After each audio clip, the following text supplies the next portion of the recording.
From Interior Alaska's most trusted news source, this is the Fairbanks Evening News. Good evening and thank you for joining us. Our top story this evening, as of this morning, most members of Golden Valley Electric Association were back online after yesterday's power outages. Now the outages left an estimated 6,000 interior residents on Chena Hot Springs Road, North Pole, and Fairbanks without power. Now the cause of the outage was said to be snow-laden trees after an accumulation of 4 inches overnight. According to Cassandra Cerny with GVEA, 7 crews worked through the night to ensure the power was restored, and only a handful of residents are still without it. GVEA does say that members should be prepared for more outages and blinking lights as the trees are still covered with snow that could continue to fall on power lines. So besides our linemen out there, we called in our right-of-way crews. They're usually off in the wintertime. And our whole goal is to try to get these, what we call danger trees, out away from causing problems for power outages. Safety is always important, and the main point is that if there's a tree in a power line, let us know, which members are doing, but don't try to remove it yourself, because a tree into a power line can be energized, and therefore if you put a chainsaw to it, now the chainsaw is energized, and that's where somebody can get shocked and unfortunately can even kill you. Now, Golden Valley Electric asks members who experience outages to phone them, but say those who experience blinking lights in their homes should hold off on calling because that is expected under the circumstances. Shortly before midnight last night, the Fairbanks City Council voted to approve a new 2014 budget. The total general fund and capital appropriation came to a little over $37 million and passed unanimously. One of the main issues was whether or not to continue jobs of people who are paid with grants that are expiring. 3 firefighter positions would be lost because the money for their positions is running out in April.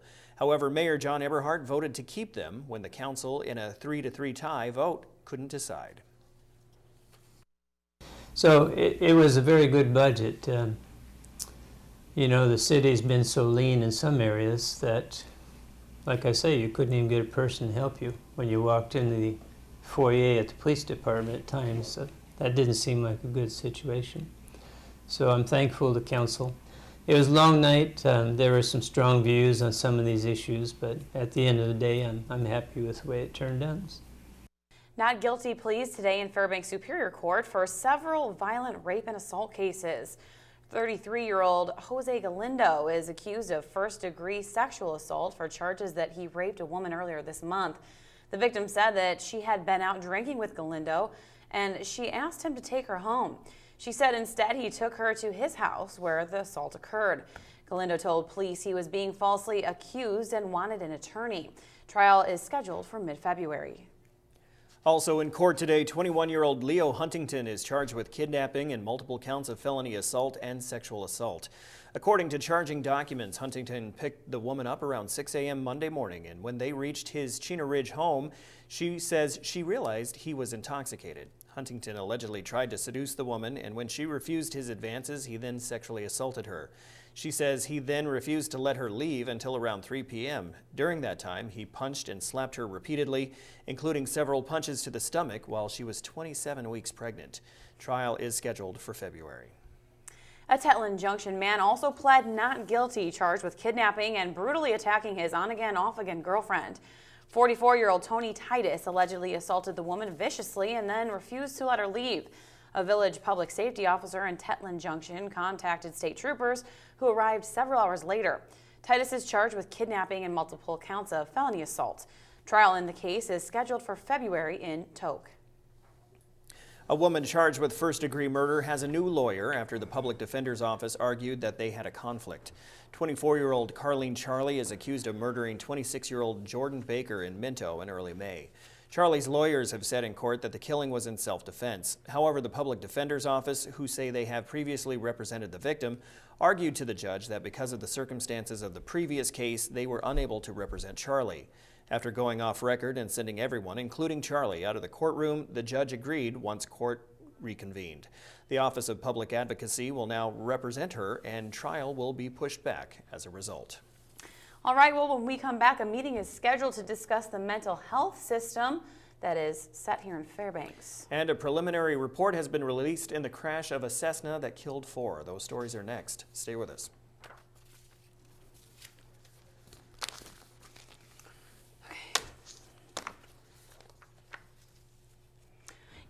yeah.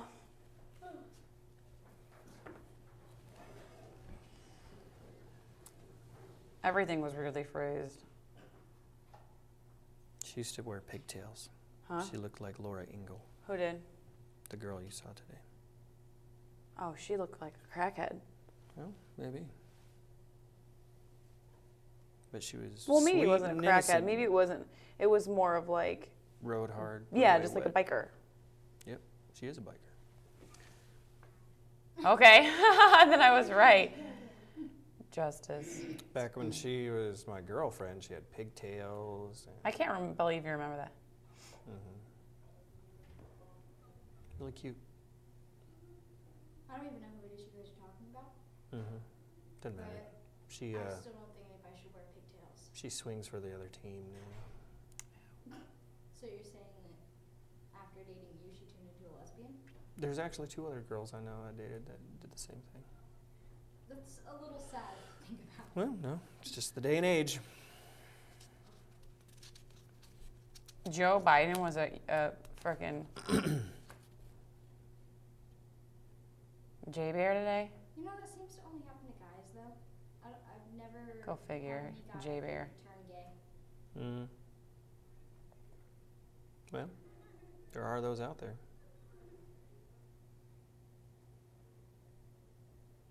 But it seems to happen more frequently with the women I know. And like this one girl who's a year younger than us, gorgeous, man. She had like a swimmer's fit body, 6-pack, gorgeous. Could have been a model. And then as soon as she came You out, are man, mean. she turned into this like. I wonder what you say about me when I go home. She turned out like this, she's this so fat. brunt of a woman, man. She's just all thick and got the shaved head. Who's starting the block? Oh my God, look at alfalfa go. again.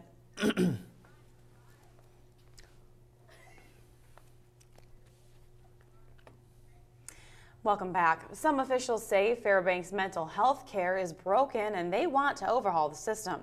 A community action planning group wants elected officials to understand the failing system and will host a public meeting on it tomorrow night.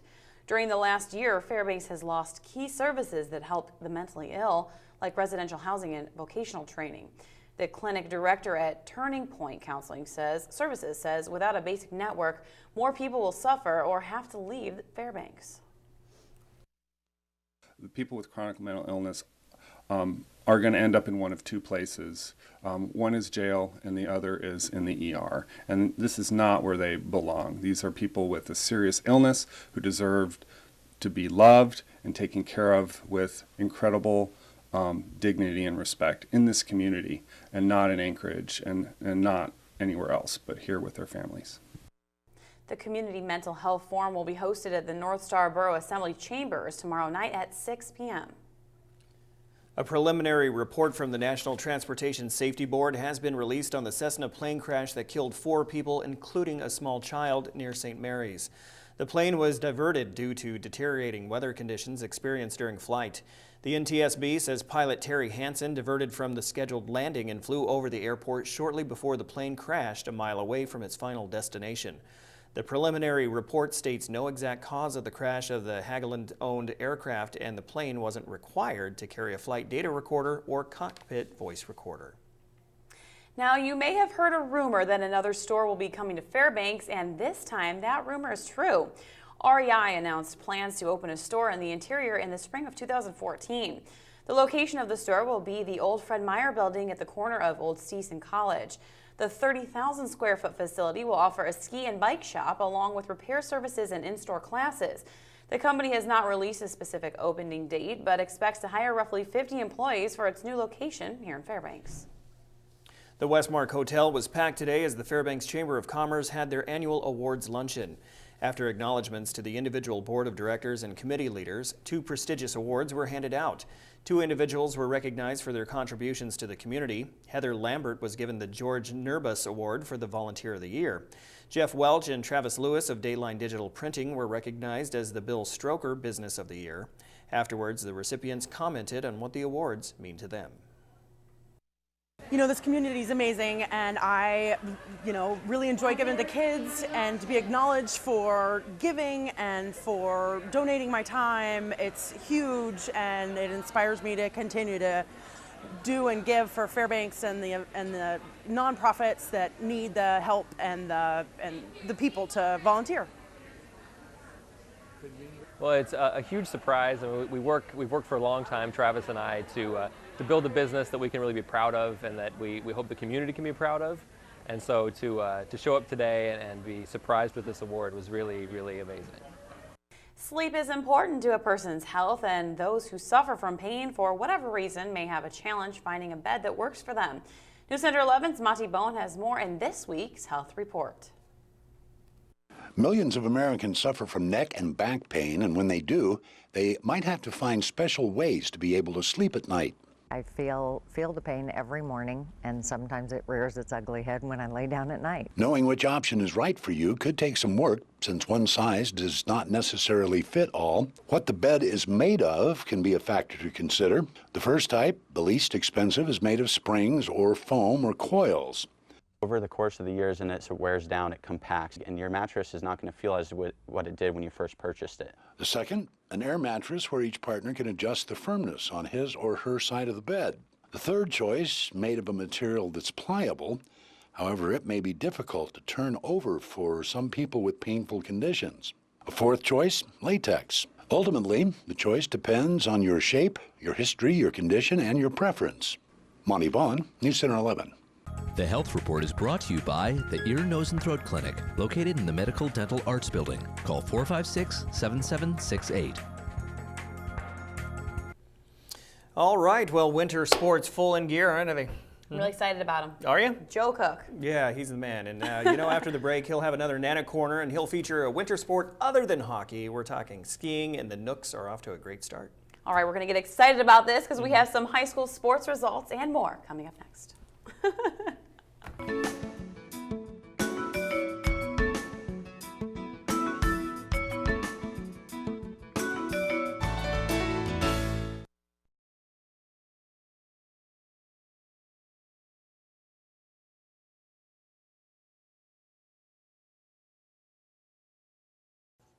Hello, Interior Alaska. Joe Cook here in the sports seat for you with your Tuesday sports. Today we start with our Nana Corner and highlight the ski team. They're coming off another great Nordic Cup. They won back-to-back titles to start the season, but this team is about what happens in March. The Nanaks handled business over the weekend, winning the Nordic Cup over UAA for consecutive years. Now their focus is on the rest of the season. The women won the NCAA Central Regional title last year, and the veterans like Allison McFeeters and Heather Edick look to be examples for the newcomers. Heather and I have had a few good races where we teamed up and cruised to getting pretty high spots in some of the races, and that's what I'd like to do again, is just get to work with this team and see if we can have a better team atmosphere and work together better. Nicole Baith, one of the freshmen who is having a great start to the year, is actually teaching the returners some things. We have one freshman, Nicole Baith, and she's an excellent double poler, so just following her and the techniques that she's really good. For the men, they were second place at NCAA regionals last year. This year, they aim to time their peak for the NCAA championships. We are building on last year, knowing that we have the whole NCAA team back again. For the guys at least, and so we know when we peaked last year and how to push that back a little bit more, so that come first week of March, that's the big one. I mean, we have two goals. We have a lot of goals, but we have two main goals. We want to have the best grade point average of all the teams at UAF, which our women have done every year for the last 5 years, and our men need to pick up the slack on that. And we want to have the best results possible in March. We're thinking about the NCAA championships. So two goals: best grades and the NCAA championships.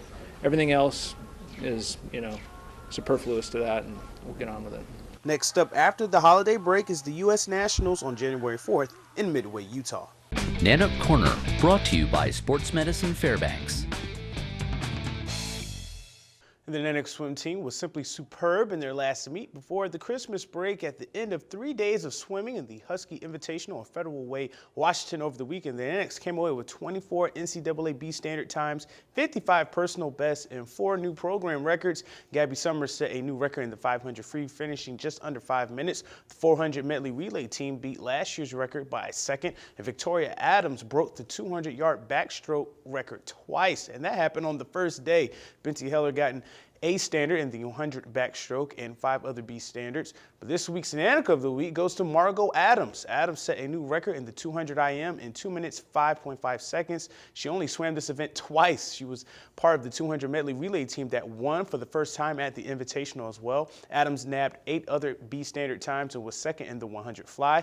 UAF finished as the top college team and finished 6th overall at the Husky Invitational.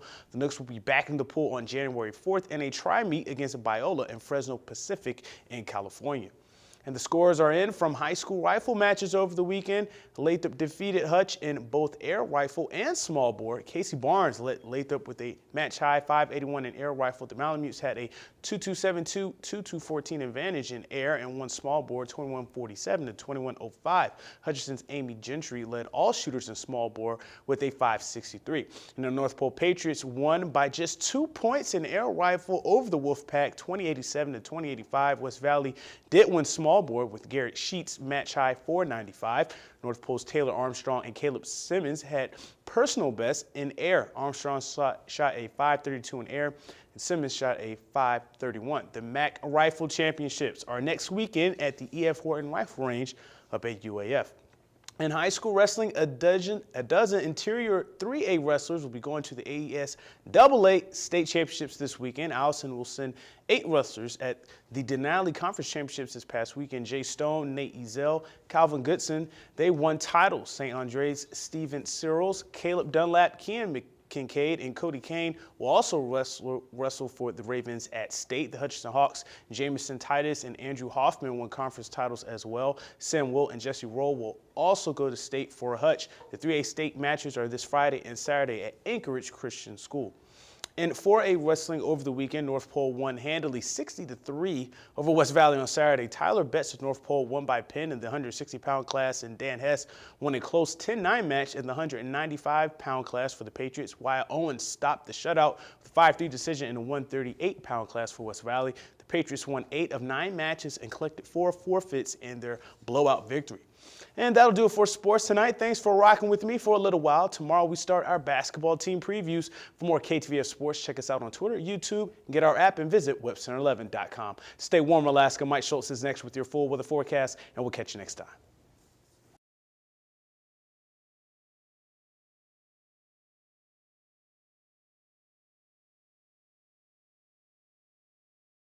Hey everyone, welcome back into the Fairbanks Evening News. Mike Schultz with you once again, taking a look at the weather, and not a bad day across the interior. In fact, we got the clouds out of here quicker than we thought we were going to, but of course that means the cold air is coming in, so we're getting ready for some frigid temperatures. We'll tell you about that in just a little bit. Here's our photograph for tonight. This one's sent in by Trent Berklid from the University of Alaska.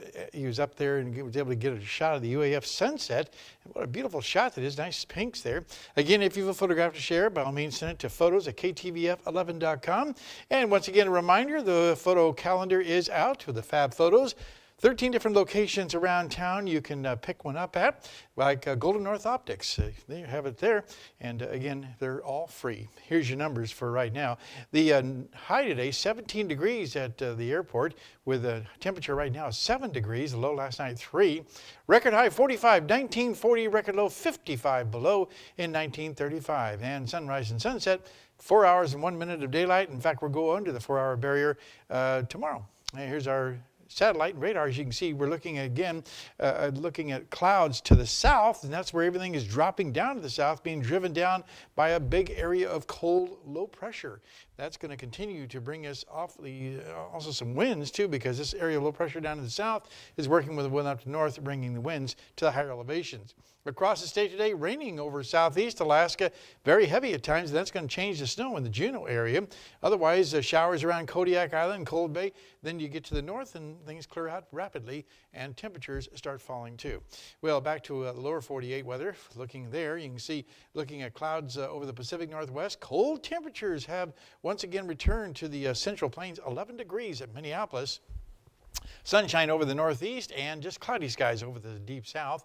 On our satellite radar, the frontal system that brought the snow and the miserable weather of the next few days is moving rapidly out over the Atlantic Ocean. Another system coming down, but not really expected to be real strong because the jet stream will be way to the north, and that'll allow basically all the energy to stay way up to the north, including the cold, frigid temperatures. So all in all, not too bad for the lower 48. Back to Alaska for tomorrow. In the northern sections, partly cloudy at Barrow, sunny and windy in the Nome area. 18 degrees for the high and 10 below at Fort Yukon for the high. Over the interior, looking at clear skies with some breezes for Delta, Healy, and Fairbanks area. While over southeast Alaska, about 5 inches of snow expected in the Juneau area with heavy rains in Ketchikan. And over to the southwest, we'll be looking at sun and winds in Bethel, rain and snow at Cold Bay, and cloudy skies at Kodiak. And over the south central regions, if you heading on down there, 60-mile-an-hour winds expected at Valdez area, otherwise partly cloudy skies at Homer and Anchorage. And here it is time once again for our weather fact for tonight. The weather fact showing in 1989, Denver received a foot of snow.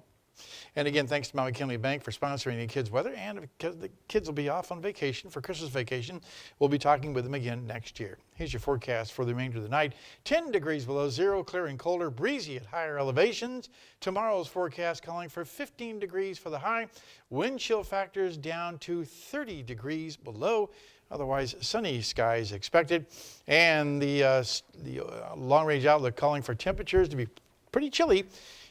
Not too much precipitation expected. Looking at, for the most part, overnight lows dropping down into the teens and 20s below, and then recovering a little bit, but still pretty chilly, but what you would expect this time of year.